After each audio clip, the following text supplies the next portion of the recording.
new home for podcasts and original music. The Zagnif One Radio Network.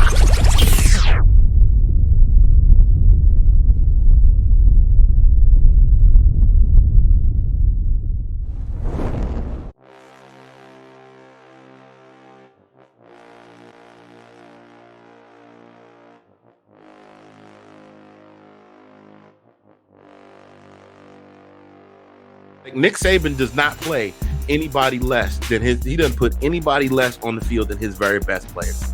What Bama does, what Bama do. Sorry, I heard a noise. My bad. Somebody just left it on left it on my step. that Colorado defense is definitely underrated, but they ended up pulling it out late. They have one of the players to watch for, Isaiah Spiller. Oh, it's better. It's better now. Trust me. Like back in the day, there was at least one murder. So I mean, it's better now.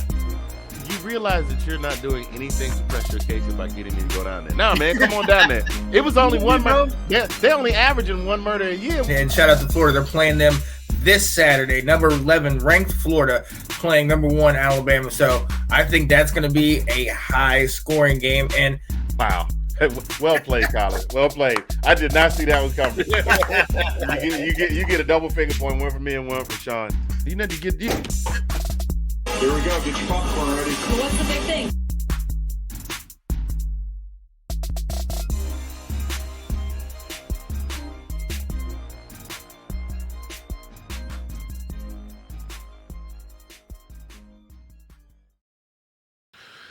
Hey, gang. How y'all doing? How you doing? How are you doing? It is Monday, December the 13th, 2001. Welcome to this week's edition of This Week in SEC Football. I am your host, Mr. Fingaz, the mad one. I started saying mad karaoke DJ, but I don't host karaoke anymore. But old habits die hard. Coming to you from Zagnif Socials. That fella over there. We call him the brother from another, and he has come up with 2 banging T-shirt slogans. He's on a roll. If we keep letting him run, we're going to have a whole merch shop full of his sayings. And we're going to have to give him we're going to have to wind up having to give you 50% of the royalties just because you're coming up with the sayings off top. Hey. That's the man, the myth, Collin P. right there. Brother, how are you doing, man? I'm doing well, man. I'm doing well. Yeah, you never know what's going to come out of this mouth, man. So you got to keep that recording, you know. Well, never mind. We not even go there. Start to go someplace else. We gonna leave that alone. I got the wrong caption up to start the show. As always, ladies and gentlemen, this full show, sponsored by DJG Enterprises and GreekGans.com, your home for all your custom gear. They can make you those insulated tumblers you see up at the top. They can make you the custom Afghans you see down at the bottom right-hand corner. Hit them up today, www.greekgans.com. Thank you, as always, for being a sponsor for This Week in SEC Football. Man, there's been a lot going on this week. There has, absolutely. Even though there was only one major game in FBS division, Army versus Navy, I talked a lot of smack. I got my feelings hurt because Army pulled out to a nice-sized lead. Navy managed to pull out the win.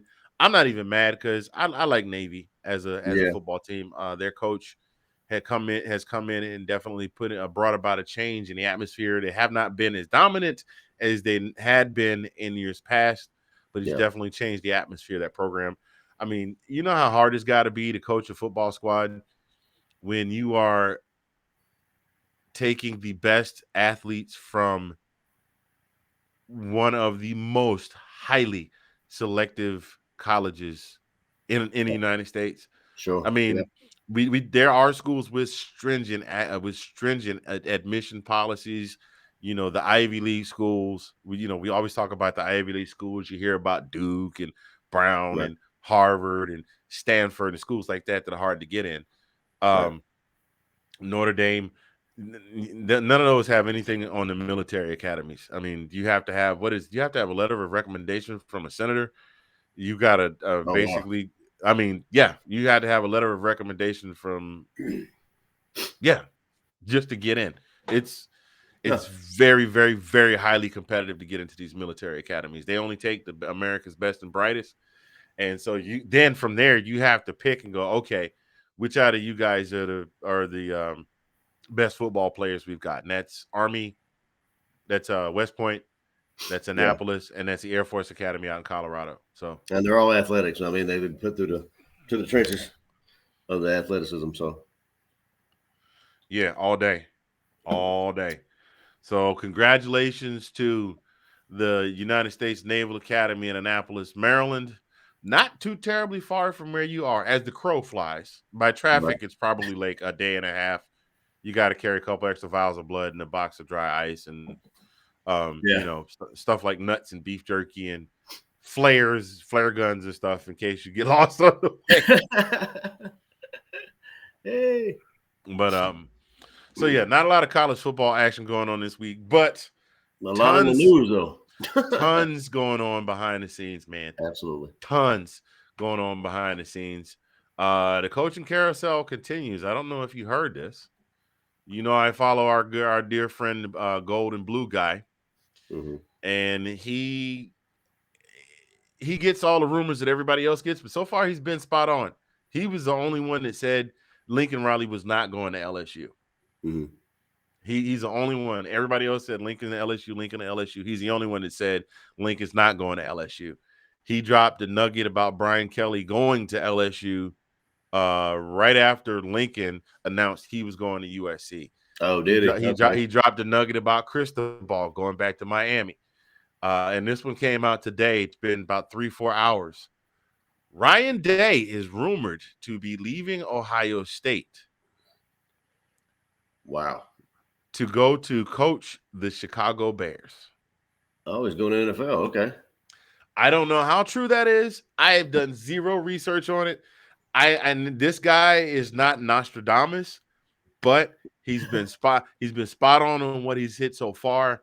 And he's got folks that hit him up and drop nuggets on him. So there's a rumor that Ryan Day will be leaving OSU to go coach the Chicago Bears, because we know the Bears are Nick and Delilah, our resident LTF, our LTF co-hosts from another show, the Round Table.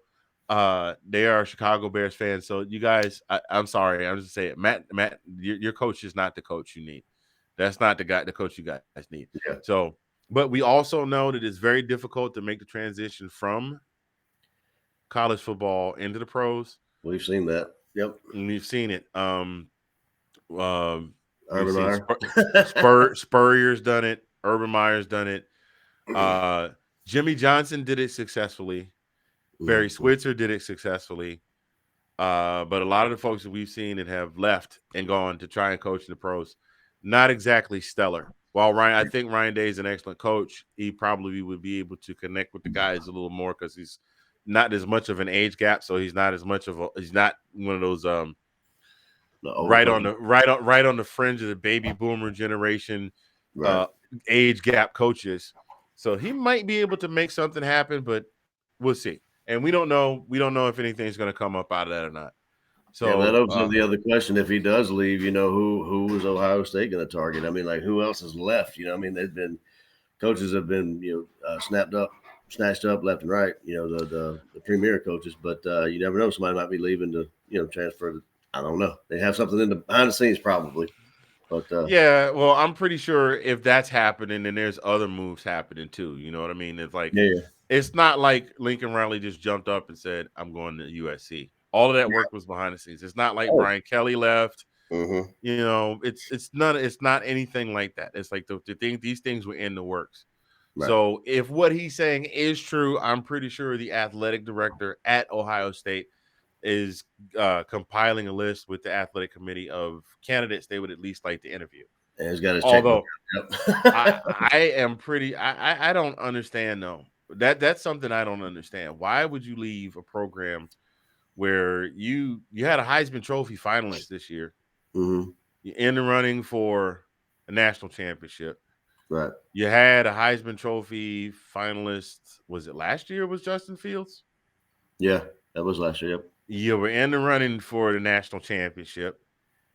You basically have laid a foundation that if you continue to build upon, you're going to have a home for a long time. you're going to be nice and comfy, you know. Mhm. Kudos to those guys for leaving, for trying to continue to put themselves in situations where they can better themselves. But history has just proven it's not easy. No, but I It mean, is. is it to better themselves? I mean, that begs the question. I mean, I don't know. You know what I mean? I can say I can agree with Ryan trying to dip his toe into the NFL world, but I mean, like all these coaches jumping around like Lincoln and that kind of stuff.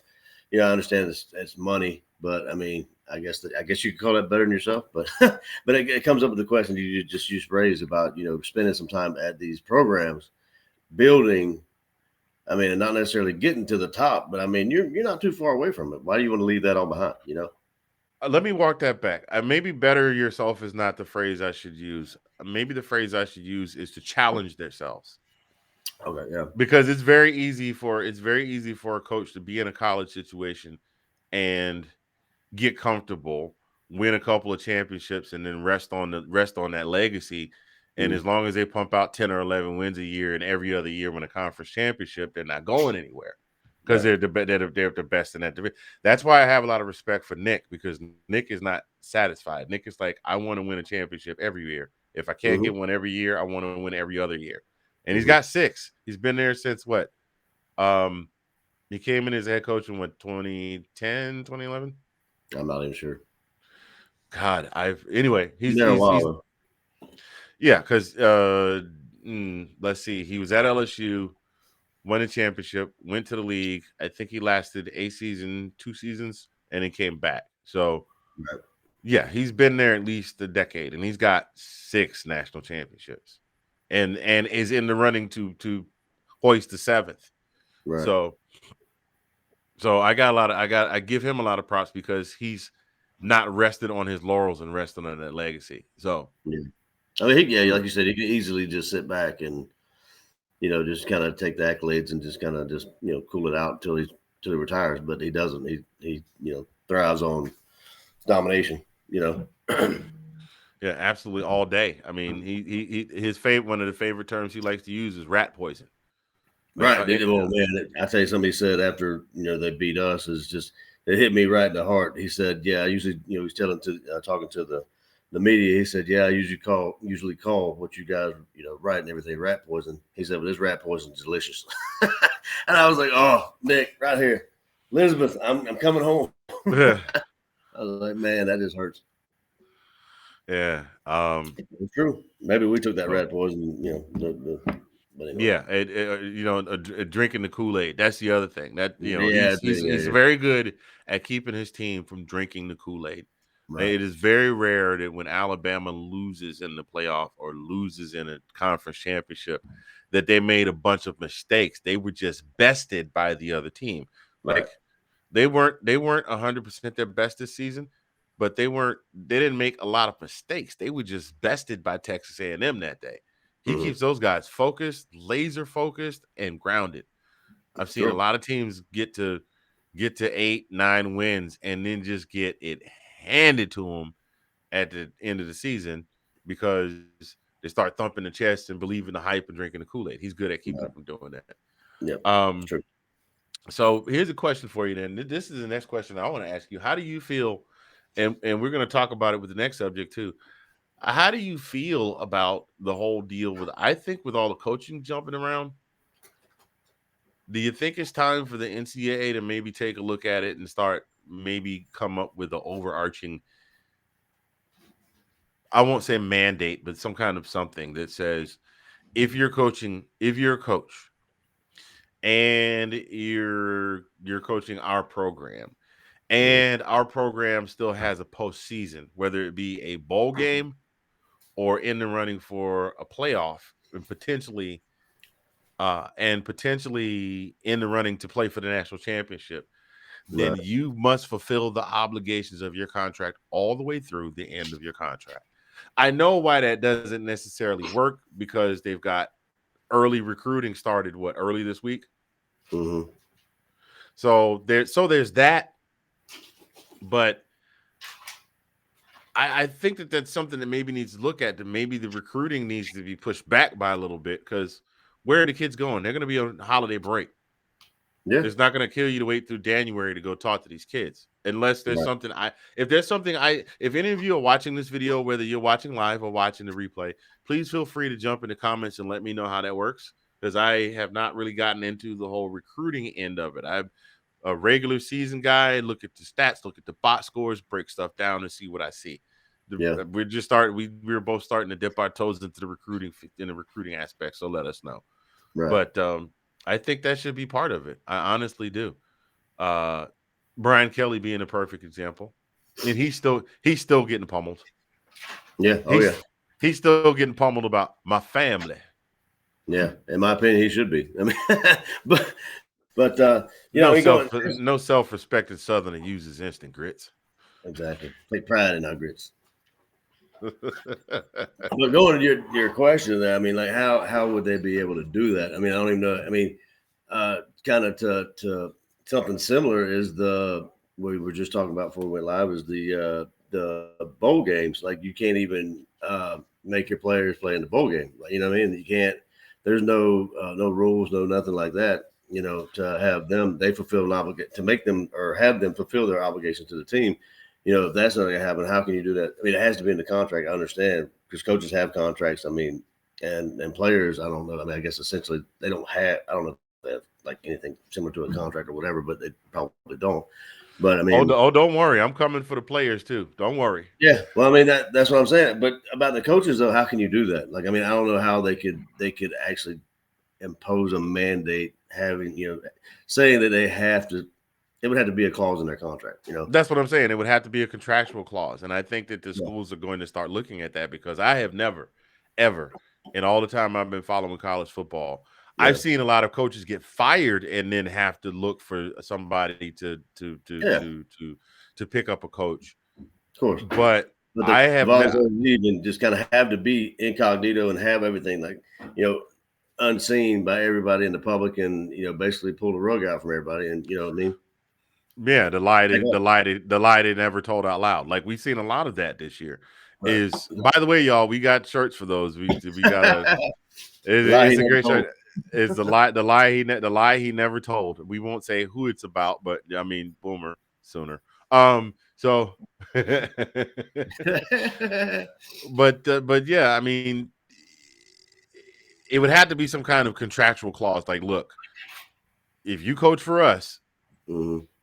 and you want to take a job, then if we're in the postseason, you're in the postseason.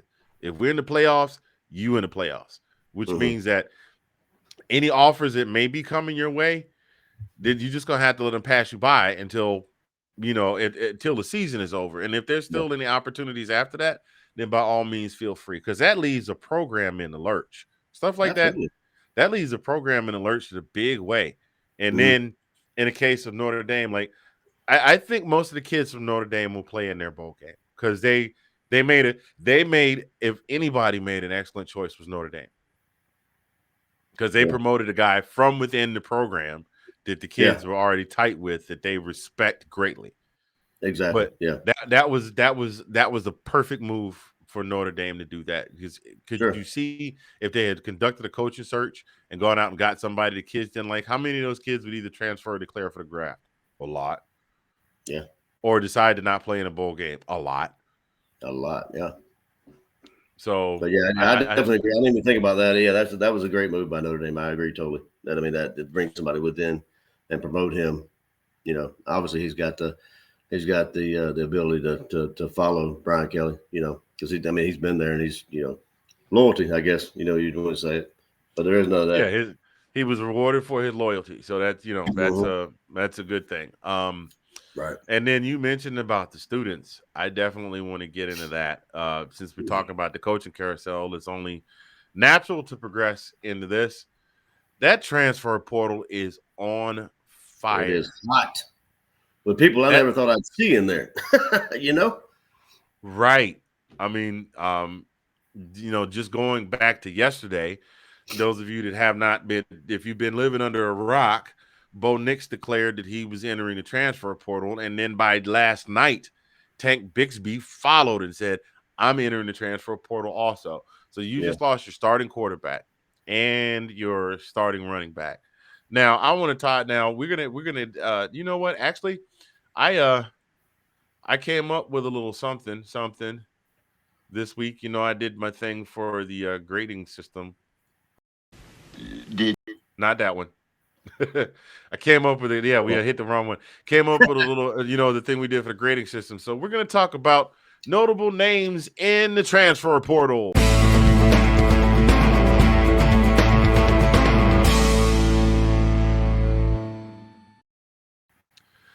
So this week in the transfer portal, as of today, we've got Tank Bigsby, who we talked about. We got Bo Nix. Both of them declared yesterday.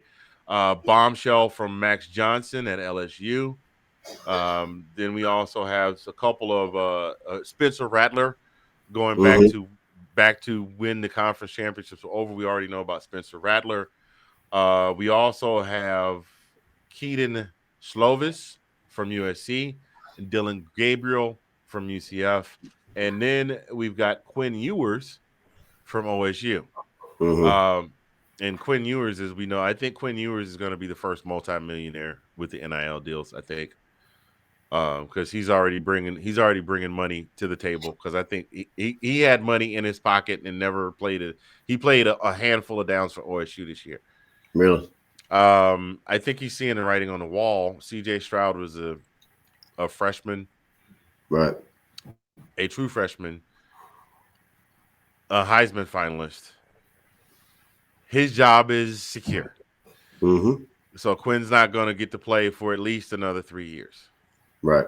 He's got 4 years of eligibility left, which means he would wind up being like Haskins, sitting behind Stroud for 3 years and not getting to play till his senior year. So, right.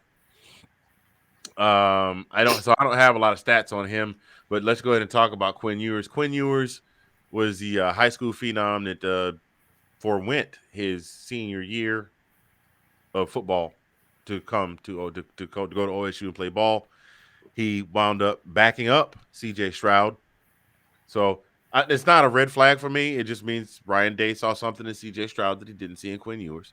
But he's going to be transferring to the University of Texas. So I look for the portal to continue, the portal carousel to continue, because Casey Thompson, the Oklahoma City boy who decided not to follow in his family's footsteps, go to OU and go to Texas. So now he might wind up hitting the portal if Quinn Ewers is coming through. So will see. We got Spencer Rattler. Not a lot to say about Spencer Rattler. We've talked about him ad nauseum all season. At length, yeah. We don't have a lot of. Sorry, man, my shoulders cutting up on me in the back there. We talked about him ad nauseum this season. The Caleb versus Spencer deal.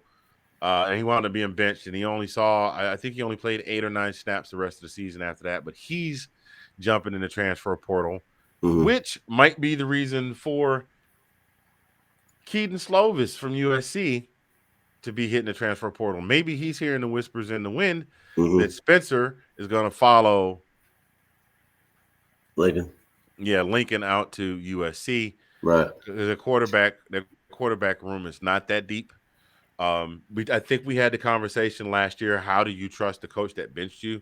Right. I mean, maybe he's thinking he's got a better chance of playing out of USC. We shall see. But Keaton Slovis out of USC, the junior, and he's played 3 years. He's got 1 more year eligibility left. He's thrown for 7,576 yards. Got a 68.4 QBR. 58 touchdowns, 24 interceptions. 24 interceptions though. Yeah. And that's 8 a year. That's a lot. And 50 sacks. Now that 50 sack number, it seems big, but when you think about the scary part of it is that oh no, that's not him. That's the next player I'm going to talk about. Last year, this past season, he threw for 2,153 yards, kind of middle of the pack. With a 65% completion rate, 11 touchdowns, 8 interceptions, and 12 sacks. Where does this kid think he's going to go play? That's a good point. I don't know. That's I don't know.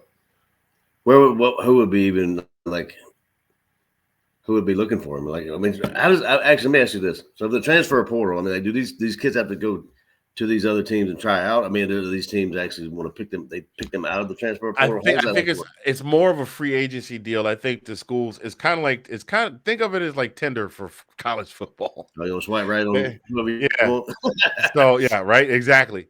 And yeah, pretty much that's basically how it works. And then if the school is interested, they'll reach out and have them come through, and they'll try and recruit them and blah blah blah. And if they can get a committal out of them, then they wind up transferring to another school. But this kid here has already used up 3 years of eligibility. He's got 1 more year. And let's be real, there's not a lot of room for quarterbacks this year because, like I said, CJ Stroud, he's a freshman. He just finished this year up. Bryce backed up Mac last year, so he's got a couple years left. Georgia, even though Stetson is a senior, I think he still got eligibility because of COVID last year. Right. JT's got a year left because of COVID last year. Although the rumor is he's going to hit the transfer. I was going to say since we were talking about transfer portal, I mean, like it wouldn't really. I mean, that is the rumor. I mean, like he's touting it. Yeah, that's the rumor. You got Carson Beck, who's talking about it. That still leaves Carson Beck and Vandergriff, but coming up the back end. Right. They're courting Arch Manning, and I forget what the name of the other kid is. It's supposed to be an absolute beast. It's supposed to be coming in as well. So Georgia's quarterback room stays full. Ever since Kirby took the program over, their quarterback room stays full. We're quickly becoming running back you to quarterback you. I mean, it's right. about the same amount of each. Yeah, he's not going to get a lot of playing time in Alabama because I know Nick has got a couple studs in the stable. We know Nick keeps him a couple studs in the stable. Oh, yeah. Auburn will probably be looking for a quarterback because that leaves them with TJ Finley, so that's a possible destination. But, I mean, if you look at Bo Nix's stats, he's played 3 years. He's got a 59.4% completion rate. He threw for 7,251 yards. He's had 39 touchdowns to 16 pickles and 51 sacks. Does it have rushing yards on there or no? His rush yards, 869 yards rushing in 3 years. So I knew it'd be a high number. So he's been running for his life. That's for sure. Absolutely, he's been running for his life. For sure. The best year of his completion rating was this past season was 61%. He's got 75% adjusted QBR for 2021. Right. That's adjusted against that's his QBR of 240.9 adjusted for strength of schedule. So not too ridiculously bad. I mean, that's a potential destination for him. He could wind up at LSU because Max Johnson transferred out. Max Johnson had 33 sacks. He's a sophomore. He had 33 sacks. He's played 2 years. 35 touchdowns, 7 interceptions. That's pretty impressive for a kid. I mean, that's pretty impressive for a program that the wheels just completely fell off after Joe Burrow left. Yeah. And he's thrown for 3,884 yards, which isn't a heck of a lot, but a kid coming in, filling Joe Burrow's shoes and throwing for roughly 1,900 yards a year is not terribly bad. His QBR is 62.7. So that's another potential destination because I don't think they're deep at quarterback. I mean, it looks like the move would be for him to maybe try and hit one of these SEC schools where the quarterback situation is kind of hinky. He could maybe go to heck, he could even go to Vanderbilt. You think about the fact that all of these quarterbacks we've been talking about all season in SEC, good, bad, or indifferent, they've got some stats. Now, a lot of it is garbage time because they're having to throw a lot. Right. But these kids can sling the ball around. Sure. So, and that was kind of a question in my mind is like where would Bo Nix and these guys that are entering from the SEC, say Bo and Tank. Yeah, where they would go into SEC or would they try to go outside the conference? Would they have any kind of reason to not want to get out of the SEC? You know what I mean? I don't know. I mean, you got OSU's not looking. I mean, if we're just talking marquee programs, OSU's not looking. Right. DJ Uiagalelei might. I mean, you maybe could go to Clemson and give DJ some competition. Yeah, Clemson's Miami needs a quarterback because Derek is done for the season, and he wasn't all that great when the season started. Mm. Where else? I don't know, because most of these programs are set. I mean, how many quarterbacks are coming out in the draft this year? Yeah, Not a lot. not a lot. You're not. Not like years past. You're right. Yep, not a lot. Now I do see a goodly amount coming out next year, because you're going to have some seniors that are going to come back because they got an extra year. You got some juniors that are going to make that jump just because the quarterback class behind them. You got Bryce and you got CJ, and those are just two guys I mentioned. Oh, we got somebody in the chat. Hello. Thank you for joining. I bet it's Sean. It is Sean. Yay. Sometimes these guys just don't want to go back to a marquee team. Your comment got cut short. Give us the rest of it, please, sir, if you don't mind. We're talking about while he finishes his comment there, but going back to the question I had was like, you went to as far as the coaches go, like, is there kind of a clause in there saying in the contract that you need to fulfill your obligation to the team? Should there be a limit on how many times you can transfer? I mean, I don't know if there is a limit already, but I mean, can you only do it one time? Can you do it two times? I mean, you've got the guy that was in Georgia. You know what I'm saying? He went transfer. This is his second time transferring, right? He's bouncing around. So you've got to find a way. You're talking about Mathis, who left and went to Temple, and now he's transferring again. Exactly. He's a double transfer. What about Tate Martell, that was at Ohio State, and then he left and he went to, I think, Texas Tech, and now he's at UNLV, and he couldn't make the cut at any of them. Yeah, but I mean, that's my point. Like, where do you draw the line? Like, you have to have a limit on the transfer, right? I would think so. Well, you would think so. Like maybe like a video game where you only get so many power-ups until you get an extra man or something like that. Crazy. My inner geek came out. There's also, with the NIL, I wonder how long it's going to be before some of these corporations are going to start having clauses in the NIL deals. Like, look, we're giving you a nice little chunk of money.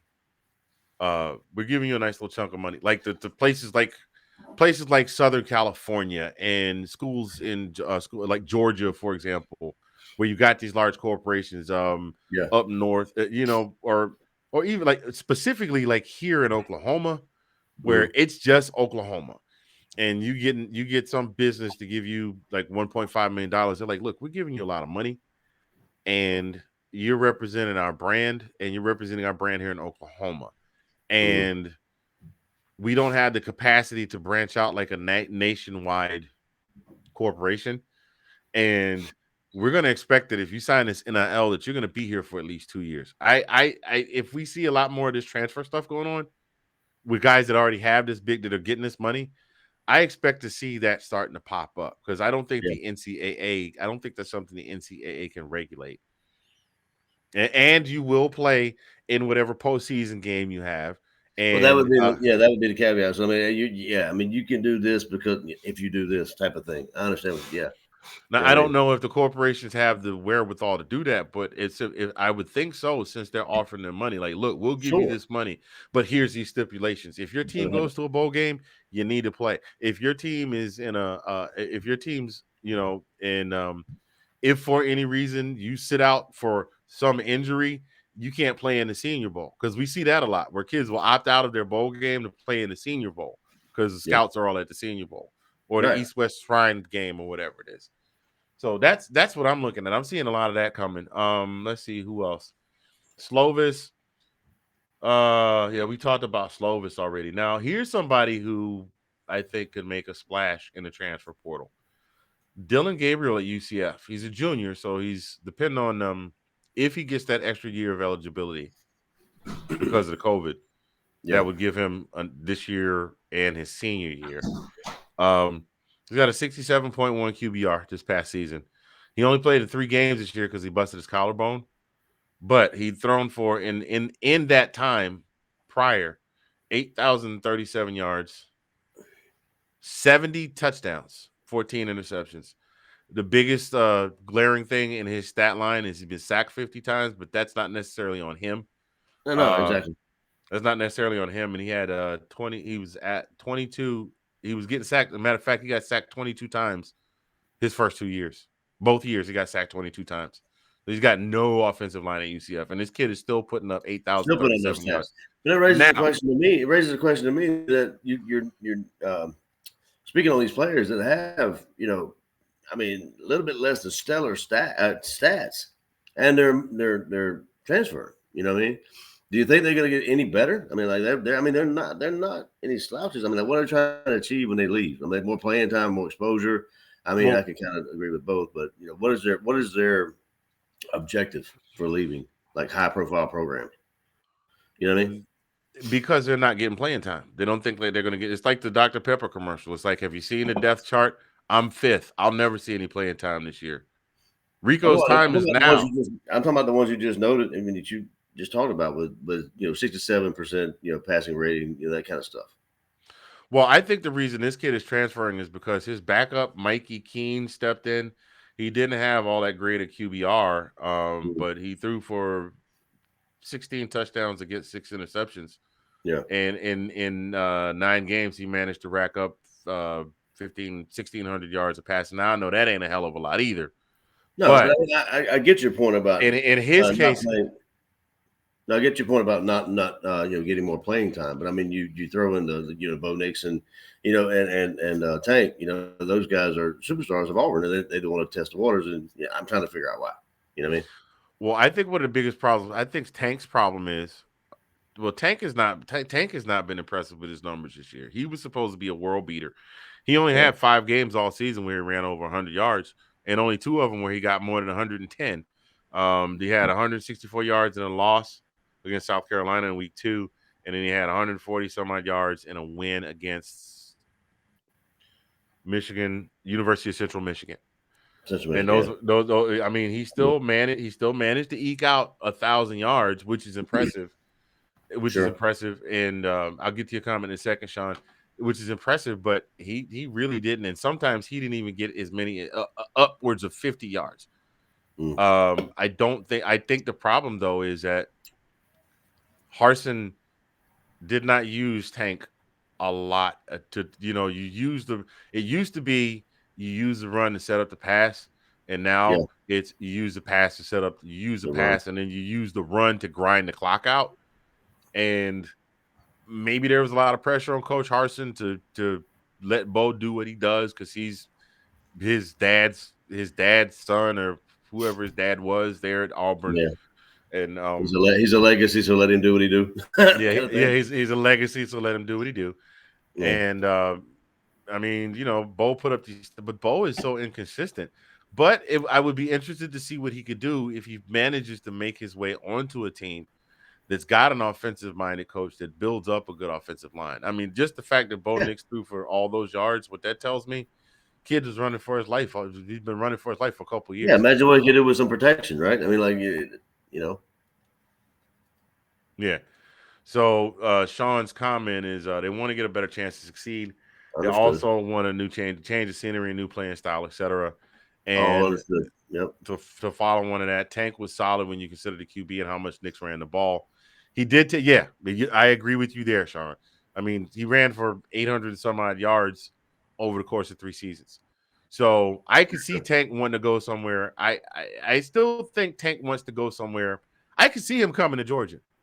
Because if anybody believes in handing off the ball, or maybe a Michigan, if anybody believes in handing off the ball, or maybe Florida, since they got a new coach and everything, maybe they're trying to build up some stuff. You never know. Tank can probably go to Florida. Yeah.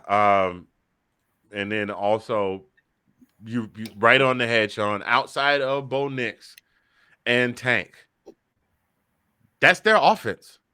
Yeah, that's their whole offense. That's absolutely so correct. Auburn is right now looking at a full rebuild. They have a coach that's rolling into his second year with no quarterback, with 0 running backs, unless one of the other running backs steps up. But we didn't see much out of them either. You would imagine if they were good as or better than Tank, they'd get more playing time. Finley is just not it. Finley was at LSU. He couldn't cut the mustard at LSU. I mean, he backed up. He couldn't beat out Max at LSU. Mm-hmm. You dig what I'm saying? So yeah. No, I got you. I mean, I agree with everything that Sean said. Absolutely. I mean, I mean, I agree with the change of scenery and the coach and that kind of stuff, but yeah. Well, you know what, Sean? Go ahead. I'm sorry, didn't mean to cut you off, brother. No, you're fine. Finish. No, I'm good. I'm not trying to take away from their. I'm not trying to say that their success was, that they had this limited success. I mean, and let's be honest, when you're talking about Auburn has been a slow train wreck in motion all year, and now with the wheels that have been set in motion, I see it being a bigger train wreck next season. So I 100% agree with you on that. With that regard, I still, like I said, I'd be interested to see what they get in a different scenario. And there's some coach out there somewhere that's going to pick them up and going to bring them in. They've got too much talent for that not to happen. Yeah, I will say this. I definitely see Tank getting signed. I see Tank getting picked up before Bo Nix. It's getting there. It's getting there. College kids getting signed. He's getting there. Oh yeah, it's definitely getting there. MAC school or a Pac-12.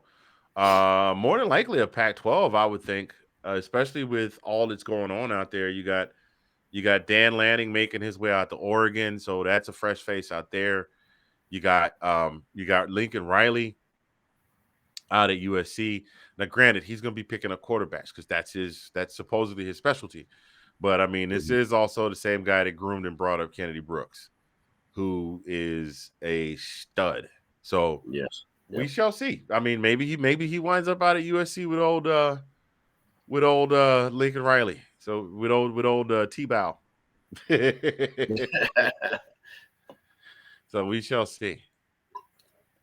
The one lie he didn't tell. Guy. Right? Yeah, the one lie he didn't tell. But Sean is dropping nuggets. Ladies and gentlemen, brother Sean Spencer, one of the multitude of very talented Let's Talk Football family of hosts, and the guy that hosts the most shows out of anyone in the Let's Talk family, Let's Talk Football family of shows with Let's Talk Football tonight, which I'm sorry I missed, brother. We were doing show prep. I am going to go back and watch that replay because I know Janae gave you the business. And I know you gave the business back about the comeback and the race. I know you did. So Let's Talk Football, Washington Football Weekly. Let's Talk Football. Let's Talk Fantasy Football, and the Roundtable with Diversity to Delilah, Nick's Picks, et cetera, et cetera. So he's doing it. He's doing the doggone thing. That's that. You're my hero. Tell you like dude said at the end, like the dude said at the end of Mr. Mom, honey, you're my hero. Well, since Sean's dropping nuggets, let's get an opinion from him about it. Should there be a limit on the amount of a player can transfer? What say you, Sean? What you got? Oh, and tomorrow night, ladies and gentlemen, yours truly will be hosting Let's Talk Football, the Roundtable. I will be guest hosted for Sean, who will be unavailable for comment tomorrow evening. So I will be on with Delilah and Nick, and we'll be talking pro football. It'll be my first show that's been 100% pro football so far this season, and we'll be talking about some other things as well. So go ahead and ask your question again, Collin. He said. Well, no, I was just asking Sean. Okay, sorry. I was asking his opinion on the amount of times a player can transfer. Should there be a limit on a player that could bounce around? And I know there's not a limit right now. I'm on the fence about that because the transfer portal, when was it created? Has it always been there? Because I'm hearing about it for like a lot a lot of now that I hadn't really, not that maybe it's because I wasn't paying attention, but I haven't heard a lot about it in years previous, but in years past. But we're hearing a lot about it the past couple of years, Yeah. Yeah, you're right. I could not speak to that because I knew that students could transfer from school to school. I did not know when the portal itself was created. But we're about to find out because I'm going to go ahead and we're going to go ahead and have Sean join us here in just a second. Oh, cool. We're gonna shoot him the link so he can come on and we can answer these questions and then we can have him. He has a wealth of knowledge in that little cranium of his. Oh, that's the reply button. I'm replying to myself. I'm like, why is it not forwarding? I'm hitting the reply button. Hang on, Sean. I am not. I happen to right now not be tactically and technically proficient, but we're going to fix that. While you're doing that, 1 second, sir. I'll be right back. So those of you that are just joining us, welcome to This Week in SEC Football. I am one half of the hosts from the show. I am Mr. Fingaz, coming to you from Zagnif Live. That guy over there, he'll be back in just a bit. That is the brother from another, Collin P. Thank you guys so much for joining us. This segment of the show, ladies and gentlemen, is brought to you courtesy of, if it opens up there, Envision Social Media, which gives you the opportunity to empower, create, sustain. They are your one-stop shop for all of your social media platform problems. Reach out to them today at www.envisionsocialmedia.com. Thank you so much for being a segment sponsor. Appreciate you, sis. That my homegirl, Janika. Sean, you should have the link in your box. So come on. And I'm back. I'm sorry. I thought I heard DoorDash again, but I did not. So thank goodness nobody was throwing stuff at me. Oh man, nobody. You didn't get hit with the mustard, huh? No mustard. No mustard. I'm thinking he got the link. He'll be on in just a minute. Well, while we're addressing that, I mean, out of these guys, I can be honest with you. I see Dylan, Gabriel, and I definitely see Bigsby. I definitely see them having some success. They have shown the potential for success. It's hard to be successful when you're in a dysfunctional program. Right. It really is. Oh yeah. It really is. I mean, it doesn't matter how good you are. If you're in a craptastic program or you're in a program that, I was gonna say, on the flip side of that, it's good that they have that kind of avenue to get out of an unsavory, situation that they can, the kids can get out if they're not, in the premium spot they need to be in, Yeah, well, I mean, let's be honest though. Let's be real about this. Part of this is these guys all want to be pros. Okay. That's the end game, yeah. That's the end game, to make it to the league. Yep. There are currently 1,606 active roster spots in the NFL. That's it. 53-man roster, 32 teams, 1,606. Mm-hmm.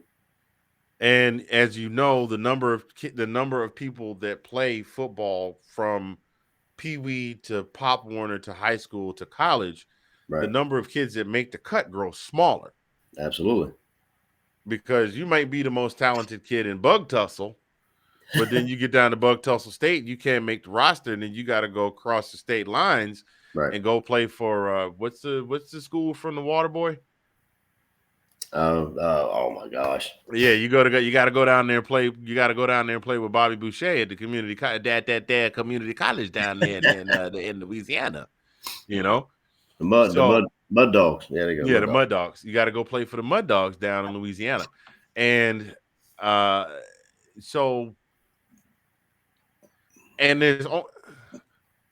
only so many spots on the college team, and there's only so many of those guys. That Sean's in the green room now. I'm gonna have him come in a minute. Well, actually, I'll bring him in now. There's only so many slots on a D1 team. There's only 130 teams in the FBS division. Okay. He's laughing. What'd that do? What'd that do? No, the frozen. When I see Sean, I gotta do this. Make sure the screen's not froze. Right. Hey man, before you jump in this conversation, I just want to say, I watched that game yesterday. It looked like, I got to say, even though you didn't get the W, they did not go down without throwing some haymakers. Oh, yeah. Oh, no doubt. I was rewarded for watching the whole thing, because at halftime I was ready to throw the remote at the TV, throw the TV out the window, and keep moving. But I said, you know what? I'm going to stick with it. And, hey, they played their butts off in the second half. So at least that's all you can ask for. It was one of your older TVs, though, not the new one that Cat got you, right? Oh, no. It was the new one that was about to go down. I was like, we're not going to have anything nice. We're not going to have anything nice on this. Well, we can't have nice things. Get out of here. Why you do this? This is why we can't have nice things. Yeah, exactly. No. Yeah, exactly. No, it was kind of like the same way me and Anthony felt about the Georgia-Alabama game. Trust me, I was about to throw something, and my son was here, so I was trying not to throw him. But here we go. Yeah, he told me several times that, Daddy, you're hurting my ears. Daddy, you're hurting my ears.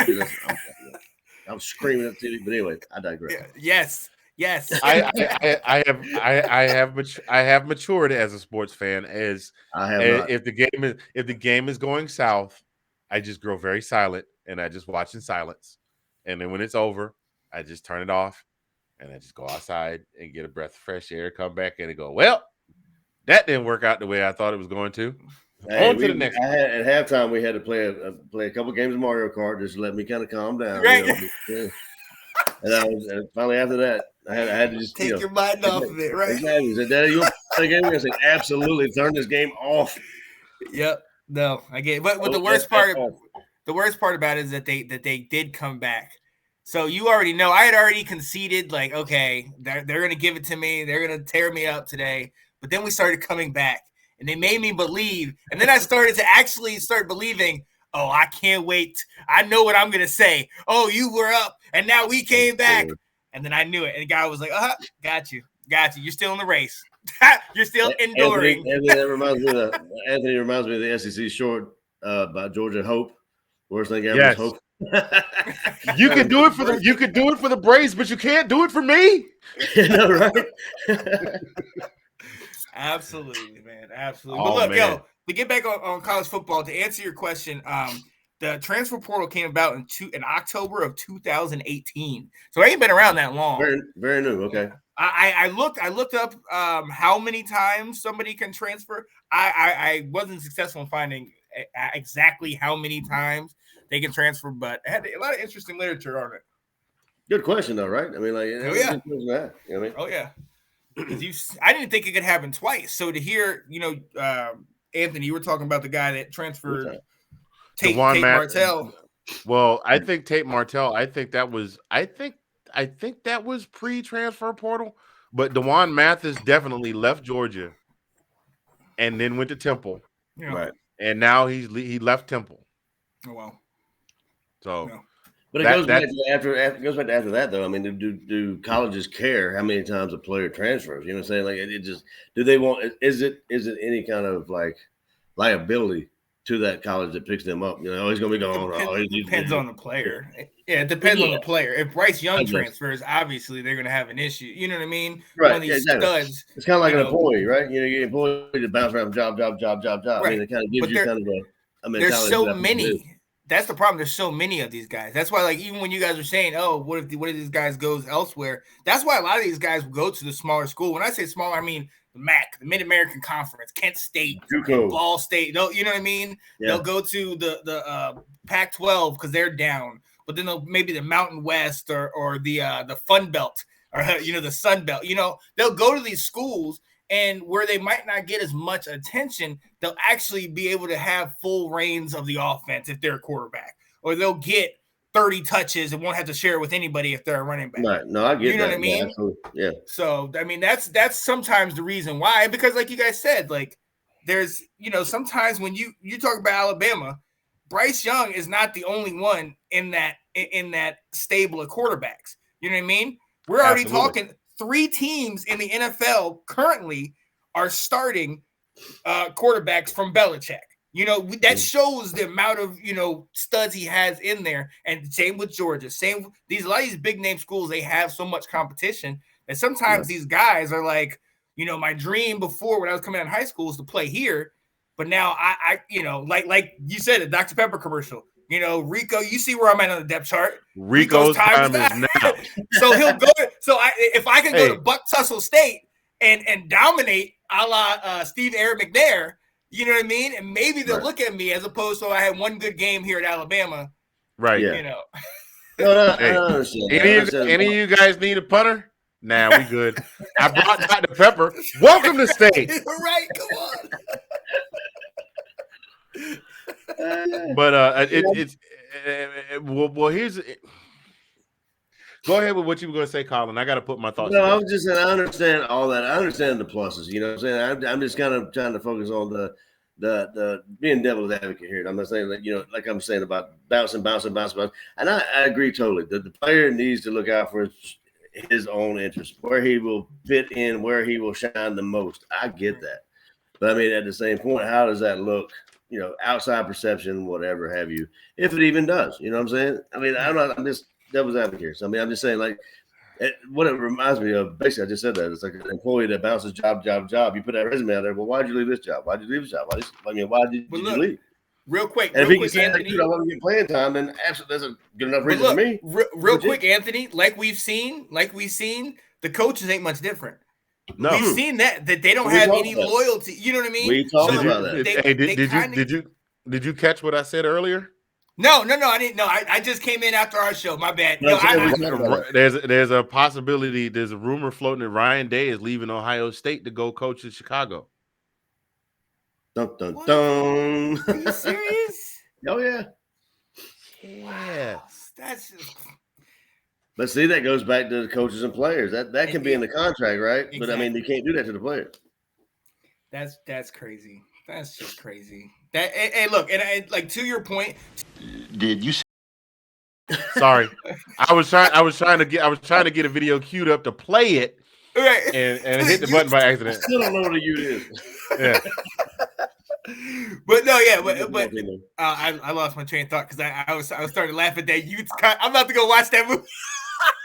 I'm down. Yeah. Said youths? What?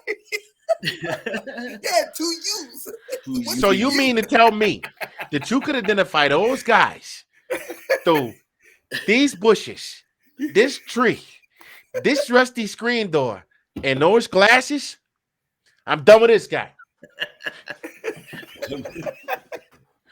But I think I got my thought process back together. So the other thing that I was talking about right before you came on, Sean, this 1,606 active roster spots in the NFL.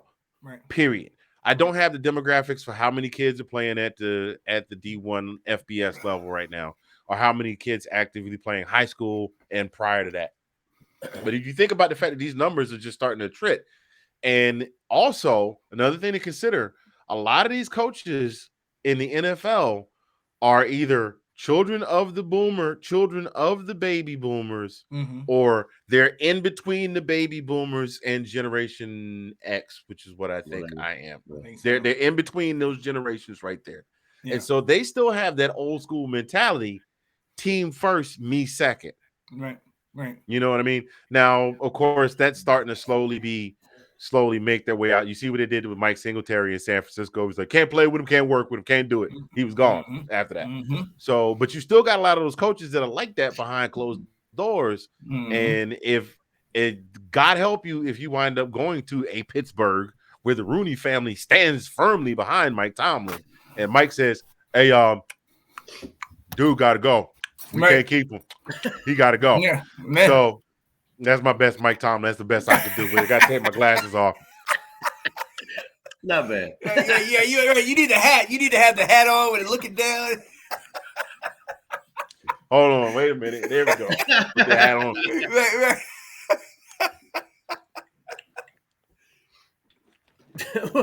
Anyway, what was that bad lip reading when he was on that? That was a while ago. Oh my God, I can't remember. Hadouken to your face. Anyway, no, that was a bad lip reading on Hillary Clinton talking to somebody. Anyway, getting on the beaten path. These guys don't put up with a whole lot of foolishness. They're not. Some of these coaches are. I mean, Ron Rivera, who played with he played with the '85 Bears, right? Played for Mike Ditka. He's not for all the hand holding and singing Kumbaya. Now, don't get me wrong. Sometimes you have to do that. Very true. But you guys are supposed to show up every Sunday and play a game that is extremely violent to move that football across that end zone more than the other guy. That's it. That's your goal, and you're supposed to. And stop if things don't go your way, thing. you can't jump ship. I mean, that's you there. Although I can see a big movement coming. Watch this. I'll make a bold prediction. The next 10 years. Watch some of the younger players start rallying a movement with the players union to how long is the initial rookie obligation once they come in? Is it 3 or 4 years? In pros for the pros? Yeah, I think it's 3 or 4. That first contract. Squad or active squad? Or is there a difference? No, active on the roster. Like I think active. It's like if you're on the roster, if you make the 53-man roster, is what 3-4 years, right? I think so. I'm not sure. Watch some of these younger players start pushing the Players Association to push it back to like 2. Because you got a whole generation of kids coming through. It's like they play for a team 1 year, they don't like it. I'm going someplace else because coach won't let me play, or coach won't give me the touches I want, and they're going to expect that same treatment when they get into the league. Yeah, and that's why you should say that, because that's kind of the world. I mean, that's everything in the world going on right now. Like, I don't like what I like. I have to go. I can do this. There need to be, in my opinion, there needs to be limits. I'm saying, like, right? Yeah, there's got to be. I mean, like, limits that make sense. I mean, I like the stupid limits, but I'm saying like limits that makes. Give me like a amount of times you can do this. I mean, you can't just be bound. Just can't. It can't be unlimited. Yeah, it can't be unlimited. But even to that point, everything is getting younger. Everything is getting younger. We talk about the old name coaches. A lot of them are being pushed out. This is Coach K's last year. Roy Williams of college basketball just left a year ago. Everything is getting younger. There was a time. Yeah, right. There was a time when it was absolute blasphemy to even acknowledge a freshman in the Heisman race, and we had 2 of them. Okay, like let that thing sink in. There was when Johnny Manziel won it, and Johnny Football and all that. That was like, it blew people's minds. Now we have 2 guys that are head to head for the number 1, and they are freshmen. Everything's getting younger. And what is every NFL team looking for? The next, Kyler Murray. You know what I mean? And the coaches are looking for the next Tim McVay, the Kyle Shanahans. They want those younger coaches with that the football breaks. Everything is getting younger. We've absolutely seen what happens when some of these younger coaches, they get up and move, and the next opportunity they get. So everything is getting younger. So it's kind of like, this is crazy. And it started with the NBA. I mean, we've seen what happened in the NBA. Remember, at one point you had to play in college, or I don't know if that is now. One year or 2 years for college, I think it was. What was it? Yeah. You got Kobe going out, and then LeBron. And it's not necessarily that bad for college football, because I believe you have to be 3 years out of high school and before you can leave college. But so it's a little bit more, but at the same time, everything is getting younger. Everything is becoming wide open. Oh, you want to go? Okay, fine. Like, but then it comes back to kind of a personal, or maybe a well-being conversation. You know what I'm saying? Like, a lot of these kids are playing football because they got nothing else. You know what I'm saying? They're trying to make it to that next level, to make the bag, get the money, and provide for their families. So, I mean, that's another aspect you got to put on it there. I mean, but then again, you look at that, and then they get there and they don't make the team or whatever. That's another downfall. But I mean, yeah, it's getting younger. I mean, to your point, it's getting younger. Yes. You know what I'm saying? And you're not required to go to 4 years of college, or, you can forego your senior year in college. You can, come straight out of high school. You don't have to go to college. Where does it end? You know what I'm saying? What I'm saying is, like, you need to have the kids that are young, like you said, you need to kind of let them grow up just a little bit more, in my opinion. They do. They're not ready to go to the pros. They're not. Yeah, that's my opinion. Get some kind of experiences before you go to the highest level of all. But I agree. I'm almost willing to put money. I mean, I wouldn't be here, but I'm almost willing to put money in about another 4 or 5 decades from now that, we might start seeing some stuff like that, where kids are going after their sophomore year. Okay. I believe it. Yeah. I believe it. Because there's going to be that push. I mean, now let's be honest. From a medical standpoint of view, the adult male body is not. We already know the frontal lobe is not fully developed until 25, but the adult male body does not reach full development until like around 21 or 22. Well, yeah, 21, yeah. 21, 22-ish in that range, and it could be a little bit earlier or a lot later. But still, you haven't reached that full development stage. I know a lot of these kids, like, I could go play with the pros right now and get scrubbed and get hurt, because you're talking about. I mean, come on, man. Let's think about this for a minute. Could you see Johnny Manziel going into a league straight out of high school and have James Harrison and Terrell Suggs and Ray Lewis all lined up, and what's your boy Apalomalu and some of those heavy hitters in their prime? Oh, in their prime? Prime on the other side of the line from him is a kid fresh out of high school. He'd be he'd still be in rehab right now. Oh, in high school, yeah, in their prime, no, that would definitely be something. Yeah, a lot of well-named quarterbacks couldn't beat them in their prime. Right. And his size, yes, I agree. Now, this isn't I don't agree when it comes to those guys that are like, oh, mama, I had a growth spurt at 10 and now I'm 6'11", 350. But like you said, the mental, and that's the thing. That's why that rookie symposium and all that stuff coming in, you need almost like another year of college for these guys that are these rookies coming into the pros, because they get shell shocked. A lot of these kids, they don't know how to handle any of this stuff. And we throw them to the water because we want it. We as media, as we consume it, we're like, oh man, this guy is this age. I mean, look, if you ever go on YouTube and look at like all these videos for, oh, this is the next best thing, this high schooler. You and I have talked, Anthony, you talked about it. Spencer Rattler, Bo Nix, these guys that since like 8th grade have been touted as the next best thing. And now it's growing, it's messing with kids' minds, and they're not ready to handle that. No, there's a kid from my hometown. Collin and I were talking about it. We were kind of throwing around the whole Bo Nix thing. There's a kid from my hometown who is a senior, who is committed to Auburn, and the kid is an absolute beast. They won the regional 4A division high school. He's thrown for as a high school senior. Now, mind you, in college, these numbers might not be gaudy, but he's a high school senior. 2,980 yards, 32 touchdowns, 3 picks. Wow. With a 67% completion rate. Yeah. Nice. And he threw for well over 300 yards in a championship game this past Friday. Nice. And you got this stud kid coming in, and Bo Nix might be going, this kid comes in, I might not have a spot. Coach Harsin is probably going, you know what I mean? You hit it right on the head. These kids don't know how to deal with it. Maybe in his head, he's going, well, there's this stud kid coming in from Georgia. Coach Harsin might be on the hot seat after the year he's had. He might get pressured to play the new kid. I might wind up on the bench. I'm still trying to get in the league. I didn't have a great showing this year. I need to go somewhere where I can get an opportunity to still play and have people get eyes on me. Now, the reality of the situation is we've seen of all the players that get drafted the most, whether they should be in the league or not, it tends to be quarterbacks. And he's going to get drafted. He might be a second rounder. He might be, if he has a decent season, if he has a decent season next year, he might be a late second rounder, unless he just blows the whole world away. And the Jets might pick him up and drop Zach Wilson like a hot potato or what the heck ever. But he's going to get in the league. I see 4th round easy. Like Nix is just there's nothing that really his mechanics. There's nothing that really he relies on the run too much. Look, this is what I get from you guys. I didn't know SEC football as well as till this year, and his mechanics are bad. He runs first. It's one read, go.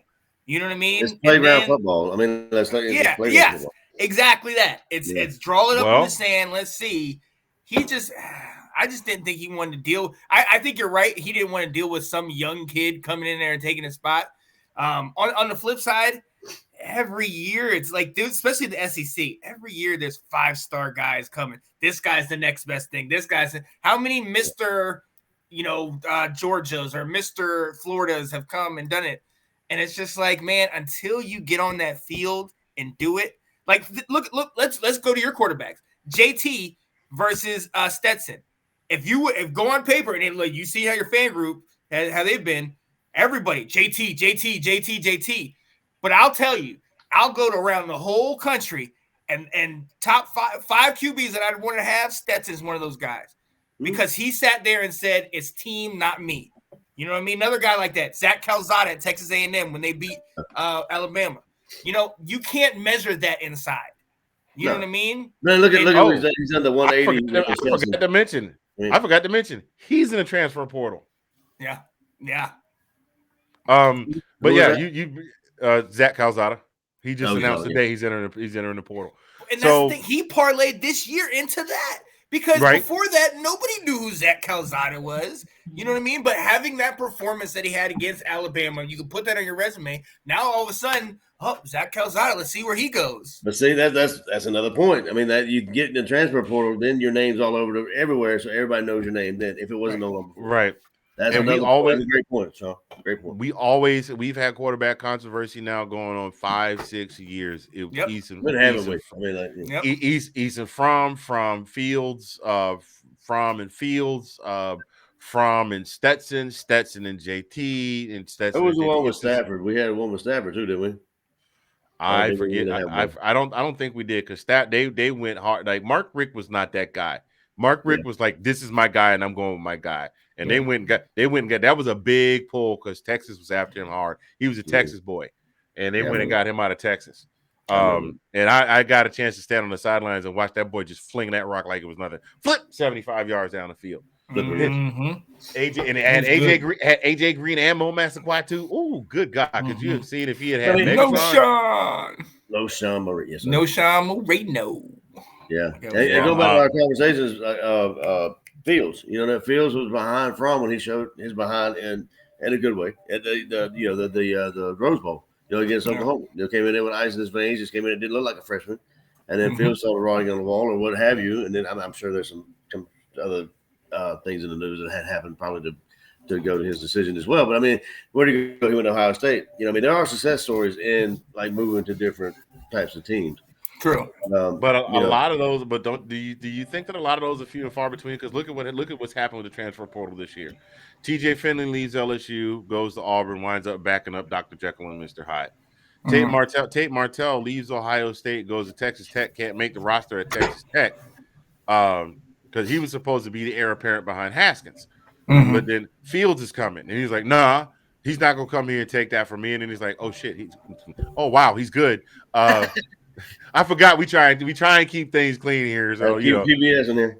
Yeah, but then he's like, oh snap. Then he transfers to Texas Tech, can't make the roster at Texas Tech. Now he's at UNLV, and I don't even know if he's even still in the program at UNLV. So a lot plays into it because, like you said, there are some situations where they're going to a team that's already stacked, and you're just a good player on an already stacked team, like Justin Fields when he went to Ohio State. But then you also go to your boy. This is the guy you put me on to, Anthony. Tanner Mordecai. Who went from Oklahoma and then goes to SMU. And SMU, he's almost a world beater. Like he's a stud QB there. Giving them a winning record, doing pretty solid, and he wouldn't have got that attention. Or speak on it. Yeah. Well, what I was going to say is you just touched the point that I was going to make with that. A lot of these guys want to enter the transfer portal and hope to get picked up by a marquee program. I want to leave Auburn and go to Ohio State and go to Michigan or go to Clemson or go to Texas or go to USC. They're not looking at maybe if I go to one of these small schools and ball out. But Mordecai did that.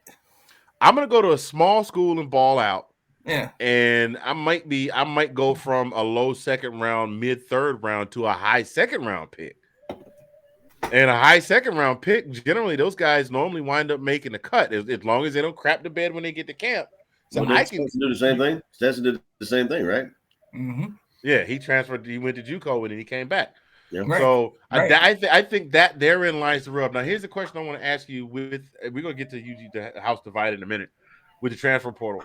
I have noticed a trend that is rolling along with the transfer portal, and it is the influence of the athletes' parents with regard to now, granted, at 18, 19 years old, you still wet behind the ears, and so you look to your parents for guidance.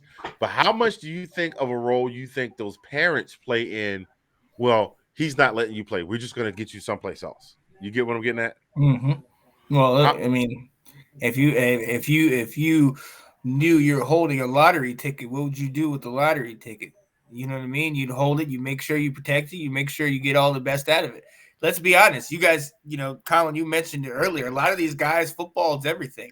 That's it. And not just for them, but for their family, for everybody involved, getting them out of said situation. Football is it. And so some of these parents see that. We go back to Cam Newton and how his uncle and how the father and all of them came in and said their piece. LeVar Ball's prime example.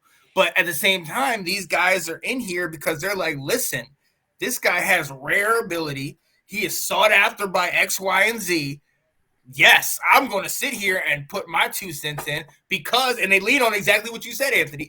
The fact that I'm the adult. I know what's best for my offspring, my, whatever. So I'm going to say, even if they don't, even if they got dollar signs in their eyes, they're still like, I know what's best. And sometimes in some cases it works. Yeah. But I think that, like in the case of RG3 in Washington, where his dad wants to come in and say and talk and all that nonsense, sometimes it's just like, bro. But that leads into the conversation, Anthony. The rumor, I don't know if you saw that, but whatever. The reason JT's not playing is because he was cleared by the University of Georgia, but his parents did not want him to play because he's not 100% enough for them. That is the rumor. Yeah. Now there have been several people that are privy to the situation that have insider information that people that know. Everybody always says they got inside information. Sources or anonymous when COVID broke last year, people was talking about, I got an inside source at the hospital. Man, your cousin work as a janitor. Shut up, sit down. So the walls have ears, bro. I mean, right? They do. Now. They absolutely do. But to stretch that out a little bit more, JT's parents were like, no, we want to make sure our kid is 100% healthy. So they brought in their personal physician. And then based on what the personal physician said, I get it. The personal physician said, JT's not ready to play. So then JT was like, I'm not playing. And supposedly that pissed Kirby off. Exactly. So Kirby's like, you can sit your ass down. Mm-hmm. And then a Bountaineer lost himself a job. Because I think I'd like to say, regardless of what happens in the next 1 and hopefully 2 games, Stetson he's won the job. You know what I mean? Now I don't know. You guys have talked about, Stetson won that job a long time ago. I understand. But I'm saying coming into next year though. I'm coming into next year. Well, that depends on whether or not he goes now while it's draft. Like I think he should go now because his draft stock is going to be a little bit higher. I know he had a couple of miscues, but we see what happened to Jake Fromm. Jake decided to. I think he needs another year though. Yeah. I say, where do you think he gets drafted this year? I don't know. Well, let me finish that thought, and I'll think about it while I finish that thought. We see what happened to Jake Fromm. Jake Fromm, his star was hot. Mm-hmm. The year after, was it the year he went to the SEC championship? I think it was. The following, because we went back after the national championship game. Yeah. That was a year he should have took off and gone to the draft. He came back for that last year, dedication to the team, blah, blah, blah. Wasn't as great as he was the previous 2 years. And then there was a whole thing with Justin Fields leaving and showing out at Ohio State. And so his draft stock kind of came down. So in my mind, even though he's not a world beater right now, I think his draft stock is high right now because next year you got Vandergriff. You still got Vandergriff and Beck. You got the new kid coming in, and I think Arch Manning graduates this coming summer too, right? Yeah. And they're trying to bring him in. So what happens if Kirby pulls a major coup and brings in Arch Manning? You think he's going to have the mailman play if he's got the grandson of Archie Manning, the nephew? He will. I mean, he's not listening to everybody touting old JT right now. I mean, like he's staying with the mailman. That's what he should. I'm just saying. I think I'm not saying it's not going to happen. I'm saying like I would be surprised if it does. You say what you want to say. The rumors about Kirby and Nick and the whole SEC championship game. Kirby is not really one to bow to public opinion, but I can guarantee you, if he manages to pull Arch Manning, that athletic director is going to say, "You will play that young man." There's no way you're not playing that young man. You always have problems with the front office. You know that. That's ticket revenue. That's ridiculous record ratings. That's you know what I'm saying. That's whatever. Right. I mean, hell, we could start doing pay-per-view. Did you know the University of Oklahoma had the audacity to have pay-per-view games? Who were they playing? The audacity. Big 12 games. Oh, and it wasn't Bedlam, and it wasn't Baylor or none of that. It was like they were playing some scrap team like University of Kansas University, something like that. A game that would be on SEC Plus network. Right. SEC Plus on a Friday night. during rush hour, 4 p.m. kickoff on a Friday while people in their cars driving home. So I think the question is, I think we can ask how good, he's got to get Stats is going to have to get a good team in the pros, because I think the question becomes, how many of the rest of your team is leaving? How much of that defense is leaving? Are they all staying for another year? Is this all going to be a comeback, a run it back tour next year? Or are some of those guys seniors? And then it's kind of like, we got to retool more than just the quarterback. Well, I'm pretty sure Big Baby's leaving. He's a senior, even though he's got that extra year due to COVID. I mean, if he doesn't leave this year, I don't know what's going on with him, because he's got the Outland Trophy, the Bednarik Award. He's got the giant groundswell of public opinion behind him for Heisman voting. By the way, he finished 9th in Heisman voting. Just overall, this is a year for him to go. And I don't see him as a high first rounder, but I see him as a first rounder. Yeah. So I know he's going. I could see Stetson maybe a late second rounder at this point in the game, and that wouldn't be a bad thing, because he wouldn't necessarily go to a Jacksonville Jaguars or New York Jets. Like, he could probably wind up at a Tampa Bay underneath a Tom Brady. Or do you think he's that good to be late second? I don't know. And to put context to it, Kyle Trask was late second last year, and Kyle Trask he balled out last year for Florida. Yeah, he balled out, but he also not wins losses, but stats wise, he had Pitts, so he was and he had Kadarius Toney, but they had that offense was through the roof. I don't know. You know what? It's a crapshoot. Going in the draft is a crapshoot, because you could bring the whole gang back together and entirely crap the bed that season, and nobody gets drafted high. So, but it's a crapshoot, and for him, while the groundswell of public, while all eyes are on him, and they're the number one team in the nation, and they're contending for the national championship, I think if they win the playoff and they go and they play whoever they play, more than I want to say Cincinnati so bad, but I can't. We can't count out the Chief. We can't. No. Not until all zeros are on the clock. But let's just say they play Cincinnati or they play Alabama, and they have and they either win convincingly and he leads them to victory, or it's a close slug them out, and it just whoever happened to have the ball last when the clock runs out. I think his draft stock. Plus all of the controversy has put eyes on him. So I think what happens in these next two games, if he's got a good showing, I think that pushes him a little further up on people's boards. Like somebody is looking for a serviceable second stringer. I just don't think we've seen enough from him, and I think the problem is unfortunately, I think the problem is your defense. Your defense has been so great all year long that I don't think he's never really been in that situation that really made him prove himself outside of the Alabama game. Like looking back at it, none of those teams really made him like fight for it. They had that little stat in the fourth quarter that said, he's throwing the most passes in the fourth quarter in the SEC championship that he has all year long. He hasn't been in the game because the games have been over. And that's it. That's a credit to your defense, but sometimes it's also the detriment, because it's kind of like he hasn't had any of those situations. I think that's where he might need an extra year, but at the same time, I think you're right. I think his stock is never going to be as high as it is right now, and you got to just parlay that. Right?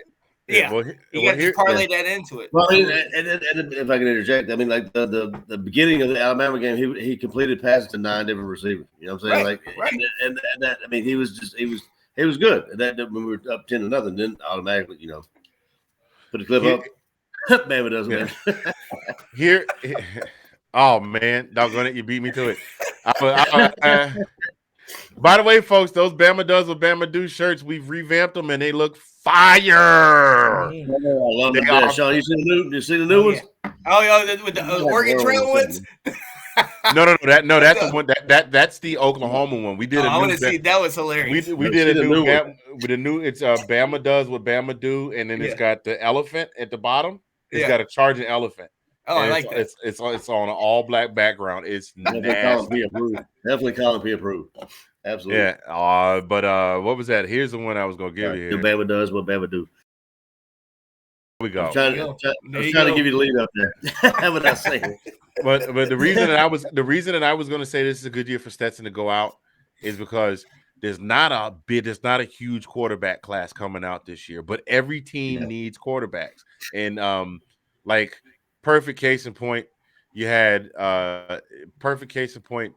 the Giants were down to their third string. They were getting ready to have Fromm play, but then Glennon was able to play. With the amount of injuries we've had to starting quarterbacks and potentially the number of quarterbacks that may be retired. Well, I know Big Ben is more than likely going to retire, but they're Cam needs to sit down. I'm sorry. They called Cam Newton. And the number turned out to the number you've dialed is no longer in service. Hey, he was back for a minute. Just a minute. Yeah. Well, look, hey, stats wise, he's still contributing for their offense. They don't have CMC, so that definitely plays. But he definitely, he definitely needs to take. I mean, he's got a year left. Let him get his money. Yeah, that's one of the reasons why I say that it's probably not a better time for him to go than this year because there's not a lot of quarterbacks coming out this year, but every team needs a quarterback. I mean, every team needs a quarterback. Yeah. So even if he falls into a Jake Fromm situation where he's on the practice squad and he gets pulled up, I think he'll get picked up. I do. Maybe I'll revamp that. Maybe late second, early third, ish.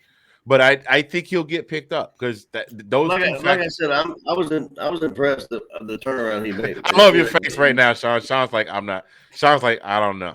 If he goes higher than fourth, I'll be very surprised. It is nothing against him. It's just. And you don't want to go higher. I'm doing the Sean Spencer right now. Look, I'm telling you. I'm sending a good juju to the mailman. I'm just telling you, man. Hey, look. I want him to get paid. I want the man to get paid. Here's the analogy. When is the mailman's number one time to shine? Skip Bayless, the number one time that a mailman shines is between Thanksgiving and Martin Luther King Day. And right now, we happen to be between Thanksgiving and Martin Luther King Day. And there's only one mailman in all of Division I college football. His name is Stetson Bennett. 5'4", got to wear stacks in his cleats so he can come out there like the escalator like me so he come up slow. Anyway, there you go. There you go. I had to get that out. But yeah, that's go ahead, man. Go ahead. Now I said always delivers the mail. Maybe not on time. Anyway. It gets there. Yeah, it gets there. It's not in the middle of the street, but it's in the mailbox. Not on the porch, it's in the middle of the mailbox. But anyway, no, I mean, what impressed me about him is the 180 that he turned from last year. Like he has some struggles. Oh God, yeah. Now he's he's balling out. I mean, of course he's still got the struggles with underthrowing balls and this, that, and the other. But I mean, he's got the feet. Like he's out. He's gotten away from some incredible difficult situations in the backfield. You know what I'm saying? And when he had to, because our offensive line is nowhere near our defensive line.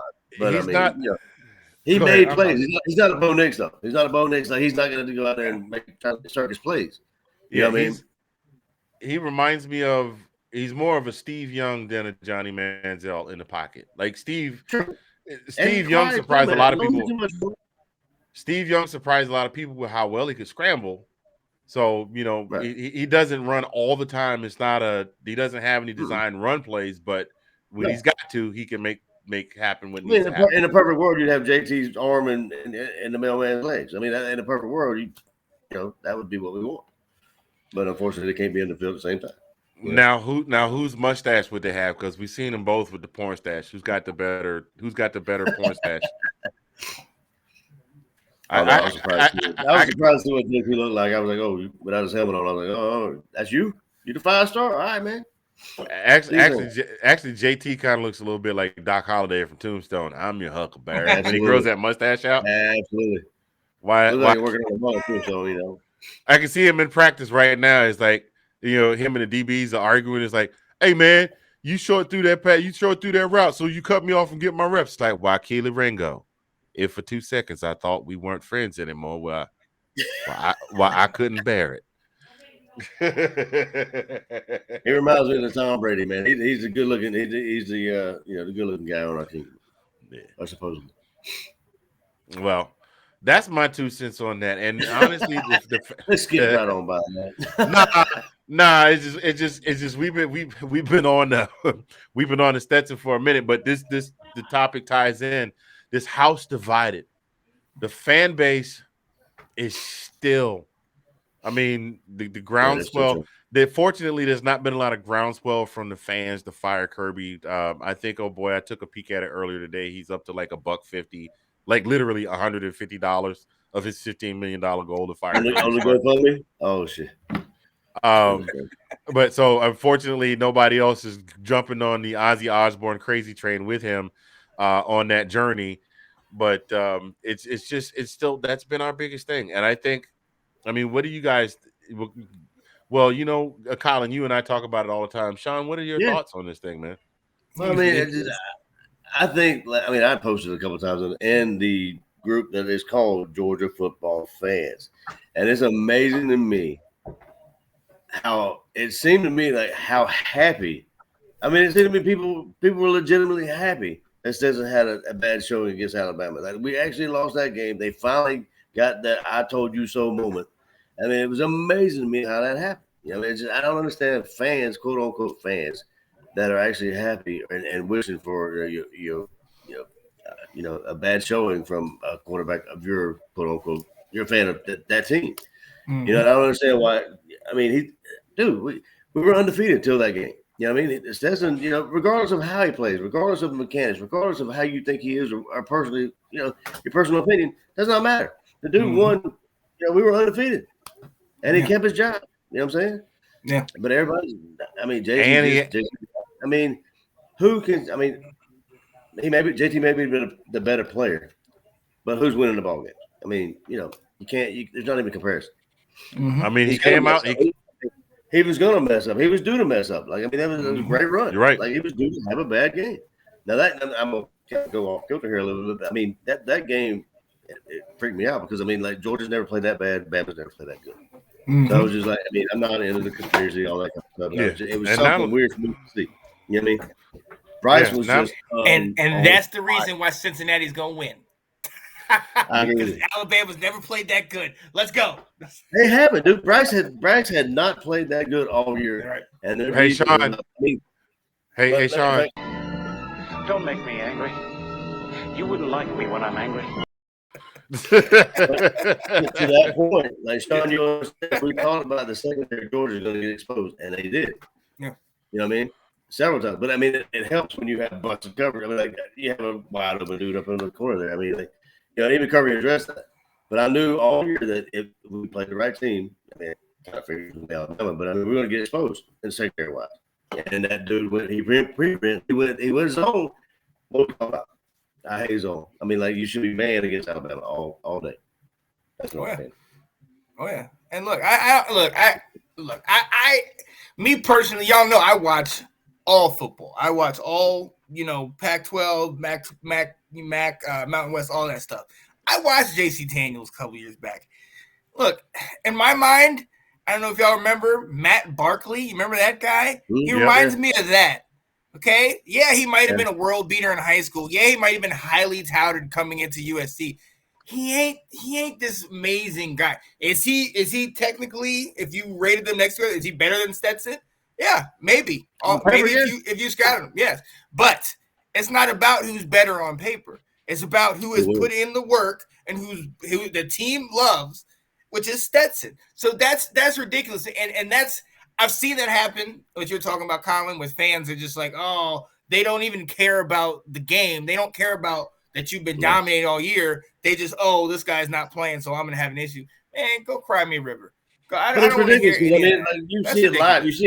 You see it live, and then you see that pick six for Stetson, and you see a whole thread on, that's ridiculous. I'm like, no. I'm like, you're just sitting there waiting on him to mess up, and then you go, you know, get your Facebook cloud or whatever it is. It's ridiculous. It's absolutely ridiculous. Yeah. What that boils down to is it's a whole lot of, there are some people that we've seen it time and time again.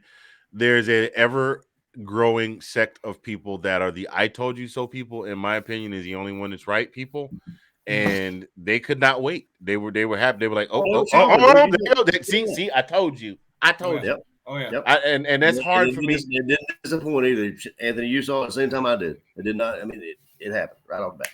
But, and it's the same thing every year. It was Jake Fromm before that. It was Stetson versus JT last year. It was that whole mess. So I was talking to the admin of that Georgia Bulldog fan page, Anthony, and you might have saw the post, whatever. They actually had to, like, you could not say the Jake Fromm or Justin Fields. They had to, if the post started with or contained that, it was gone. It got so bad that the admin had to delete it. Like I don't know how he did, but he explained that to me. He's like, dude, we had problems with JFs, like Jake Fromm and Jay Fields, and I'm like, whoa. I said, and he said, we're getting to the point where JT is getting he had problems. Basically, he said, he had problems with Jays. Yeah, Sean, it got real bad. Like people were threatening each other and going in each other's DMs and talking, going into DMs and talk about pull up, and race got involved. And I hope your mom dies in a car crash and give me your address. I will pull up. Like they were going hard like that, man. And it got to the point where the admins were like, "No, enough. If you all can discuss this like rational human beings, we all have a right to our opinion. That's one thing." I'm doing the Chris Rock fingers. I noticed I'm doing the Chris Rock fingers right now, but. If you can discuss this like rational human beings, we could talk about it. But you guys have gotten to the point where aren't y'all 12-1? Aren't y'all in the playoff? Like we're 6-6. JT's not starting. JT, it don't matter. JT's not starting. We're talking about a couple seasons ago when it was Jake Fromm versus Justin Fields. Oh, I thought you were talking about this year. Oh, my bad. No, it hadn't gotten that bad because we're still in the running. Close. Okay, I was about to say. I was like, wow. But yeah, people were literally talking about pull up. Like, wow, seriously? I'm like, yo, y'all go like that. That's why, like, I don't do a whole lot of. I don't do a whole lot of roasting in those groups. I might roast other people's teams, but when it comes to roasting people in a group about the same team, I just let them do all that. You would like to say it's trolls, but it's real people doing real stupid stuff. Right, right. Maybe there's some of it, but it's real deal most of the time. It's just look, Anthony, they came after you when you said you were an analyst. So I know they're gonna come after everybody from the other stuff. Like, you an analyst? Okay, what network you work for? Show me your credentials. Show me your creds. Let's see some stats. All right, how many fumbles is it gonna take? How many fumbles is it going to take for us to beat y'all? How many sacks is it going to take for Kentucky to beat y'all? I'm like, yo, really? Don't you know stats don't matter? Is that serious? Is that what we doing now? Right. Like in the purest sense of the word, analyst means somebody who takes and looks at all the numbers and goes, based on these numbers I see, I think this will happen. Based on what I've seen on the screen that I watch every week, this is what I think will happen. Somebody a lot of money. You must have said something that's lost a lot of money to somebody. That guy when I was like, man, all right, y'all, I'm gonna back away. But it reminds me, Sean, about what you were saying about Ohio State, or was it Ohio State, Michigan, or that area up there? People get crazy. You know what I mean? They get ridiculous. We get documented about it. Every sign in Athens now has no M in it. So just to let you know. Oh yeah. I saw Katie said something to Anthony about that. Yeah. I was like, wow. Yeah. Oh man, feels good for your team not to be in it. That's so stupid. Like, is that what we're doing now? Yeah, that was ridiculous. But then people trash them like, "Oh, you copying us?" Come on, man. Yeah. People. This bigger than this, man. Oh yeah. People copy everything, man. I can't tell you how many times I hear the Red Coat Band plays it, and now I hear Kentucky playing it, and now I hear Florida playing it, and then I tell you what, they better not copyright it, not copy it. That damn it does what they will do. I'm gonna raise it up. Come on now. I'm gonna tell them to pull up. Oh, you know what? We need to get on that. It's only like $50. I think between me and you, we could throw 25 together. Yeah. To put a copyright on it. Now to trademark it, it's like seven bennies, but I don't know about that. But we can at least copyright it. Anyway, we talk about how people copy traditions. Like for the longest time, the only bands that played neck were HBCUs, Grambling, Southern. The Human Jukebox and the Marching 100, and now that's LSU's signature song, and they playing it like we was doing this first. Go have a seat, man. Savannah State was playing neck back in '92 when I was in school back there. Neck came out. As a matter of fact, the history behind neck It came out on the Word Up album from Cameo when it was released back in 1984. How about that, LSU Marching Tigers? Run, tell that, right? Run, tell it. Hey, why don't you go tell Coach Kelly to tell his family? Go tell my family. My family. Me and my family. The 54th is the only family I ever know. Oh my Lord, Lord. Mm-hmm. Mm-hmm. Took the animals in the ark 2 by 2. When you bring them elephants, what they do? I ain't cleaning up after them. How about you? But said, man, I better get myself some covers for my shoes. My Lord, Lord, Lord, Lord. That ain't how I go. That ain't how I go. If this is my great getting up morning. That ain't how the song go. That was the DJ Khaled remix. We the best. Another one. Oh man. So yeah. No. Anthony, you said we'd be good for about an hour when we were talking earlier. We busting 140 right now. So yeah, I know. See, that's what happens when Sean shows up. It becomes a day. It becomes a party. A party. As long as he's not doing this, we all yeah, good. right. I'm not doing this. Wait a minute. Good. Wait a minute. This is the new pose for the this week in SEC football. Yep. You was like that for like at least 10 minutes. Talking, but we can still hear you. But no, did you show Sean the new quote or the new catchphrase from your boy right here? Oh, he saw that one. You talking about? Yeah, he saw that one. That's the lie he didn't tell. Yeah, that's the one with that's the one with the Oklahoma with the chuck wagon on it. Oh yes, I saw that. Yo, I love that because my boy said it was the Oregon Trail, Bobby, and I was like, oh damn, that does look like the Oregon Trail. Oh snap! That was a lie he didn't tell. I said, well, he didn't tell the whole. Yeah, he lied his ass off. But the only thing the lie he didn't tell was he was going to LSU. Man, I got to get to chopping up some videos so we can get some more of these shorts out here, so we can get some of these hot takes, these good moments on the show in here. God, man, yeah. Oh, by the way, y'all, yes, we do have 2 new shirts. We got 2 new shirts. We got the Bama Does What Bama Do. We got the remix, the Bama Does What Bama Do, and we also have, for those of you that are Oklahoma Sooners fans, we did not leave you out. We know that a lot of you are very upset about the great Lincoln Riley leaving under the cover of darkness, much like the Irsay family taking the Colts and moving them to Baltimore in the middle of the night. Middle of the night, Mayflower. Yeah.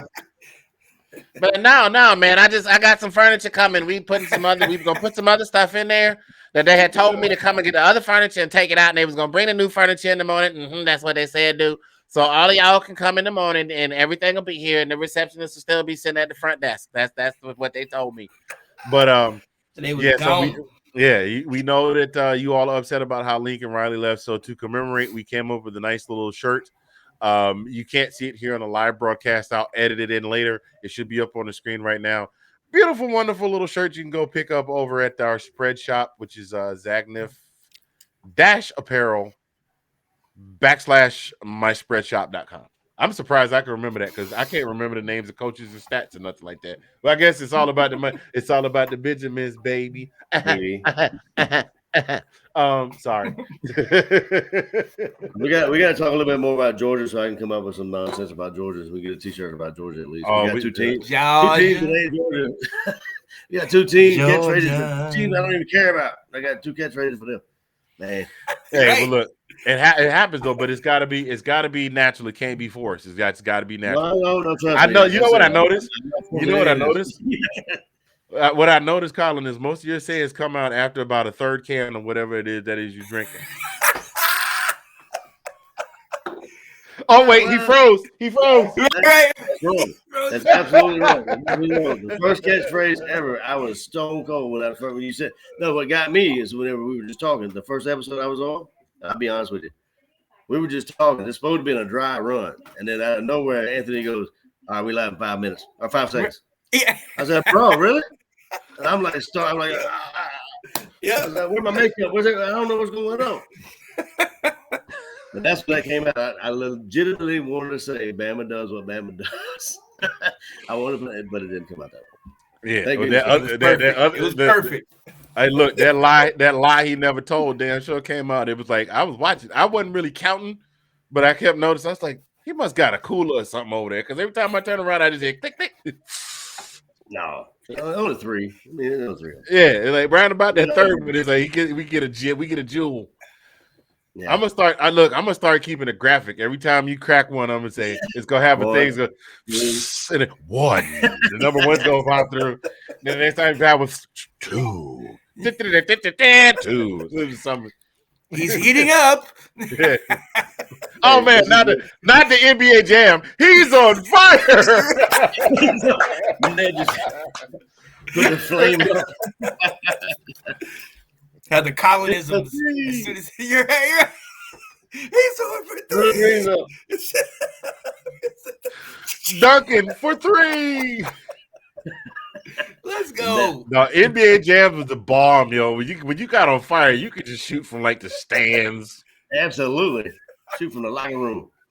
If you knew the code if you knew the code with the joysticks and stuff that had the big head players, you're like, oh, how you get the big head players with the new J's on? Yeah. Oh. By the way, neither one of y'all spent the whole day sitting around trying to see if y'all got them Jordan 11s, did you? I know somebody did. Okay. Though. Yeah. No. Dude, you know what? I'm total sidetrack. Apparently, ladies and gentlemen, we're done talking football for right now, but I went Christmas shopping on Saturday, and I hadn't been in the mall in a minute. And I went in the lids. I went to check out some of the hats and stuff like that. And the Foot Locker was right next to the lids. You normally see the two of them right next to each other. Mm-hmm. Right. Man, what happened does Foot Locker just not keep shoes in the store like that anymore? I ain't been. I've been. They've a lot of the stuff they have that's out. They might have these size that's on the wall, and they might have another one. But a lot of times, like is it a COVID thing that people order online? No, I mean, it's a redesigning of the store, and I think they're doing more e-commerce. And then you got all the sneaker apps now, where when the new stuff releases, you buy the stuff on the sneaker apps. Yeah. But I went in there and I was shocked because it was literally I stopped counting at about 25 pair, and I was almost done counting because there was like a small 1 foot on this side. There was a big like a 2-footer in the back wall, and then there was like a 1.5 foot on this side, and that was all the shoes they had. Dude, did you ever go to the World Foot Locker? I don't know. We had one in Jacksonville. I don't know if there was anyone anywhere else. But it was when Shaq was playing. They had like a glass box, and they had his shoe in there, size 22. That's a big shoe. I know when I was in Korea, they had and you know they custom make the shoes in Korea. Like you can show them a shoe and they'll make it for you. It didn't matter what it is. You get a picture and they make it for you cheap. Like when the Jordans were pushing towards $150, you could go in there. You go in there and give Adashi, this right here, please, and he take it and look at it, and he make it, and he can make it for you for $60. Now they would look good in the club, but don't go out on the basketball court. We used to call them the left out specials because you try and do one of them cuts and you leave the sole over here and your foot on the ground over there. But they had Kareem Abdul-Jabbar. They had a replica of one of his shoes. Good God. Wow. I ain't never seen a shoe that big, dude. I was like, whoa. I mean, I'm modest. I'm not having it. I'm like an 11 and a half. I mean, 22? Come on, man. Yeah, that's ridiculous. Yeah, him and Kevin Durant. Durant. What they say about that, though, right? They got big size. Yeah. Look, Kevin Durant, the only dude. Kevin Durant is the only dude I know that could do the smooth criminal lean without the special effects. Smooth criminal. Right. His feet, dog, I didn't know his feet was that big. Remember the picture that they dropped to him a couple weeks ago where he trying to look all smooth with the jeans rolled up with his feet out. I was like, ooh, wee. Clown shoes. That's where the term boats came from. Your shoes are that boats. Good Lord. Anyway. But anyway, we're talking about shoes now. Yeah, we talk about you now. Thank you for joining. Thank you for joining us. We're now no longer talking SEC football. This is the Sneakers.com podcast. Thank you for joining. For those of you, in the message that we were talking about. Yeah. For those of y'all that tried to get some Jordan 11s this week, gotcha, bitch. No, I'm just playing. But fellas, man, I appreciate y'all. I think this is about a good place for us to wrap it up. We do. Always a pleasure. I do appreciate you guys. Sean, as always, dude, the hardest working man in podcasting right now. I will be sitting in for him tomorrow night again on the round table with the lovely Delilah Crespo and the always, we don't know if he's angry or just joking, I want to smoke, Mr. Nicholas Rosario. And we'll be talking all sorts of NFL and fun things. So y'all make sure y'all join us. Ladies and gentlemen, on behalf of myself, Mr. Fingaz from Zagnif Central, the brother from another, Collin P., and the shout out king, the hardest working man in podcasting, who has yet to send me a picture so I can come up with the graphic to design the t-shirt so they can sell some t-shirts, Sean Spencer. This has been this week. What are you? I'm pointing you both up. Oh my God! I'm trying to point at you, and I'm pointing this way. Yeah, right. That's the most confusing part. Give him a round of applause. I can get Sean. See, right. Mess me up. Oh, wait a minute. We got it, fellas. Before we go, we got this message. It's just in because I was talking about Quinn Ewers transferring over to Texas. Breaking news just in. It popped in on my Twitter. Hang on. Here it is. We're back.